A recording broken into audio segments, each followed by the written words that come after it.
సర్వమంగళ స్వరూపం సకల శక్తి సమన్వితం తం భజే వైభవ వెంకటేశం విశాఖ నగరాధిపం. విశాఖపట్నం కప్పరాడ ఎన్జీజీఓస్ కాలనీలో వేయించేస్తున్న శ్రీ శ్రీ శ్రీ వైభవ వెంకటేశ్వర స్వామివారి దివ్యక్షేత్రంలో ముక్కోటి ఏకాదశి ఉత్సవాన్ని నిర్వహిస్తూ ఉన్నారు. ఈ ముక్కోటి ఏకాదశి ధనుర్మాసంలో శుద్ధ ఏకాదశి నాడు వస్తుంది. ఈ సందర్భంగా స్వామివారికి ఉదయాన్నే ప్రభాత సమయంలో చేయాల్సిన సుప్రభాత సేవా కార్యక్రమం జరిపారు. భక్తులందరూ కలిసి ఆండాళ్ తల్లి పాడినటువంటి తిరుప్పావై అనే ద్రవిడ వేదాన్ని పఠనం చేయడం జరిగింది. అనంతరం స్వామివారికి మంగళాశాసనం, తీర్థప్రసాద గోష్ఠి జరిగాయి. ప్రధానంగా ఇవాళ ఉత్తర ద్వార దర్శనం, వైకుంఠ ద్వార దర్శనం అనేది చేస్తారు. ఈ ఉత్తర ద్వార దర్శనం చాలా విశేషమైన స్థానాన్ని ఉంది. మధుకైటభులనేటువంటి రాక్షసులని మట్టుబెట్టిన స్వామి వాళ్ళ ప్రార్థనను విని ఇవాల్టి రోజు అందరూ రాజమార్గంలో వచ్చి వెళుతూ ఉన్నా ఇవాళ ఉత్తర ద్వారం నుంచి వచ్చి వెళ్ళడం వల్ల ఉత్తమమైన గతులు లభిస్తాయని చెబుతారు పెద్దలు. అలా ఉత్తమమైనటువంటి గతులు లభించడానికి ఇహ పర సౌఖ్యములు ఉంటూ ఉండగా జీవించినంతకాలం ఆరోగ్యంగా, ఆయుష్వంతంగా, ఐశ్వర్యంగా ఉంటూ అంత్యములో భగవంతుడు వారిలో కలుపుకోవడానికి యోగ్యమైన సమయం ఈ ముక్కోటి ఏకాదశి. కనుకనే ఎన్నిక వేల మంది స్వామి దర్శనానికి విచ్చేస్తూ ఆ ఉత్తర ద్వారంలోంచి ప్రవేశించి వైకుంఠ నారాయణుడిగా ఉండే స్వామిని దర్శిస్తారు. తద్వారా ఆయుర్ విభవభోగభాగ్యాలు వర్ధిల్లుతాయి. భారతదేశ సనాతన సాంప్రదాయంలో ప్రతి పండుగ వెనకాతల అర్థం పరమార్థం నిండి ఉంటుంది.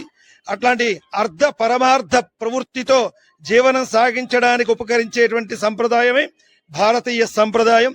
అట్లాంటి భారతీయ సంప్రదాయాన్ని గౌరవిస్తుండేటువంటి భక్తులకు, సేవకులకు యావన్ మందికి శుభమగుగా. కానీ జై శ్రీమన్నారాయణ. ఈరోజు అత్యంత పర్వదినం వైకుంఠ ఏకాదశి సందర్భంగా విశాఖపట్నంలో ప్రత్యేకంగా ఈ శ్రీ వైభవ వెంకటేశ్వర స్వామి ఆలయం కప్పరాడ ప్రాంతంలో శ్రీ వైభవ వెంకటేశ్వర స్వామి నివసించున్నట్టుగా ప్రజల మనోభావాలు. మరి అదే సందర్భంగా ఈరోజు ఈ వైకుంఠ ఏకాదశి సందర్భంగా భక్తులు మరి తరలి వచ్చి ఆ స్వామి ఆశీస్సులు తీసుకోవడానికి ఉదయం 4:30 నుంచి ఆలయం ఓపెన్ చేసిన దగ్గర నుంచి ఆ స్వామి ఆశీస్సులు తీసుకోవడం జరుగుతుంది. భక్తులకి ప్రగాఢమైన నమ్మకం ఈ వైకుంఠ ఏకాదశి. ఆ శ్రీమన్నారాయణుడు అత్యంత పర్వదినాన్న ఈ ధనుర్మాసంలో ఆ కలిగ వెంకటేశ్వర నామస్మరణ చేయాలి. మన యొక్క పాపాలు తొలగి ప్రతి మనిషికి మంచి జరగాలనే ఉద్దేశంతో ఈరోజు ఈ వైకుంఠ ఏకాదశి ప్రత్యక్షంగా పరిగణించబడుతుంది. ఇతిహాసాల్లో కానీ పురాణాల్లో కానీ చూసినా ఈ వైకుంఠ ఏకాదశికి ఒక ప్రత్యేక స్థానం ఉంది. ఆ విష్ణుమూర్తి అవతారంలో ప్రతి భక్తునికి నిండుగా ఆశీస్సులు ఇస్తారని ఒక నమ్మకంతో రాష్ట్రంలో ఉన్న ప్రజలందరూ కూడా అత్యంత పర్వదినాన్న ఈ స్వామిని దర్శించుకుంటారు. అలాగనే ఆ వెంకటేశ్వర స్వామి 1000 నామాలతో పిలువబడుతున్న వెంకటేశ్వర స్వామి ప్రతి ఆలయంలో కూడా ఈరోజు ఉత్తర ద్వార ప్రవేశం అంటే ఆ శ్రీమన్నారాయణుడు అత్యంత పుణ్యకాలం ఈ ధనుర్మాసంలో కూడా ఉత్తర ద్వారం కింద ఎవరైతే భక్తులు ప్రవేశిస్తారో ఆ ప్రవేశాలకి ఆరోగ్యం, ఐశ్వర్యం అన్ని విధాలుగా ఆ శ్రీమన్నారాయణుడు అండగా ఉంటారని మరి భక్తులకు తెలుసు. మరి అంటే ఇతిహాసాల్లో కానీ మరి ఈ రోజుల్లో హరిదాసులు హరినామస్మరణ చేసుకొని ఈ పవిత్రమైన దినం మరి ఆ శ్రీమన్నారాయణని హిందూ సాంప్రదాయ ప్రకారంగా తెల్లవారి తలంటు స్నానం చేసి మరి దేవాలయాల్లో దర్శనం చేసుకొని ఆ స్వామి ఆశీస్సులు ఈ వైకుంఠ ఏకాదశి సందర్భంగా భక్తులందరూ తీసుకుంటారు. అందులో భాగంగానే విశాఖపట్నం కప్పరాడ ప్రాంతంలో వస్తున్న వైభవ వెంకటేశ్వర స్వామి ఆలయానికి ఒక ప్రత్యేకత అయితే ఉందని ఈ సందర్భంగా మేము తెలియజేస్తున్నాం.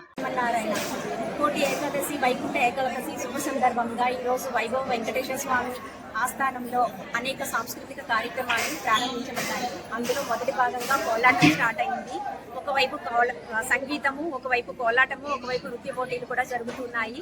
అందరూ 50 మంది భక్తులు ఇచ్చేసి ఈ కార్యక్రమాన్ని దిగ్విజయంగా పూర్తి చేయాలని మనపూర్వకంగా కోరుకుంటూ ఆలయ ఏకాదశి సందర్భంగా ఈరోజు వైకుంఠ ద్వారానికి మేము వైభవ వెంకటేశ్వర స్వామి గుడిలో దర్శనానికి వచ్చాము. ఆ స్వామి దర్శనం చేసుకుని మాకు ఆ స్వామిని చూడడానికి 2 కళ్ళు సరిపోలేదు. వైభవ వెంకటేశ్వర స్వామి అన్నందుకు ఆ వైభోగం అంతా ఈ గుడిలోనే కనిపిస్తుంది, స్వామివారి అలంకరణలో కనిపిస్తుంది. ఆ స్వామిని చూసి తరించినందుకు మా జన్మ ధన్యమైందని మేము అందరం భావిస్తున్నాము. ఈ అవకాశాన్ని ఇచ్చిన ఐస్ న్యూస్ వాళ్ళందరికీ కూడా మా కమిటీ సభ్యులందరి తరపున ఈ వైభవ వెంకటేశ్వర స్వామి గుడి ఆస్థానం తరపున కూడా మీ అందరికీ కృతజ్ఞతలు తెలియజేస్తున్నాము. ధన్యవాదాలు. నా పేరు భారతి అండి. మేము మాధవస్వామి మాధవ గారి పోరాటం తరపున వచ్చామండి. మేము ప్రతి సంవత్సరం ఇక్కడ వస్తూ వెళ్తుంటాం. మేము వచ్చేటప్పుడు మాకు ఈ కమిటీ మెంబర్స్ అందరూ మంచిగా ఆహ్వానిస్తారు. మేము కోలాటం కూడా నీట్గా మాకు ఎప్పుడు కావాలంటే అప్పుడు మేము అప్లికేషన్ పెట్టుకుంటాం. అప్లికేషన్ పెట్టుకోగానే మాకు మేడం ఉన్నారు, త్రిపుర మేడం పెట్టాలి. మేము పిల్లలకి నెక్స్ట్ పిల్లలు వేస్తారు, పిల్లలకి రమణి మేడం అని ఉన్నారు. మేము వచ్చి ఇక్కడ అప్లికేషన్ పెట్టుకుంటే మాకు పిలుస్తారు. పిలిస్తే మేము వచ్చి ఇక్కడ డాన్స్ చేస్తామండి. కోలాటం నచ్చినట్టు మాకు నచ్చినట్టు వేసుకుంటాం. దేవుడి సన్నిధిలో దేవుడి సాంగ్స్ ఈరోజు వైకుంఠ ఏకాదశి పర్వదినాన్ని మంచిగా మాకు ఫస్ట్ దర్శనం స్పెషల్గా ఇస్తారండి ఇక్కడ వాళ్ళు.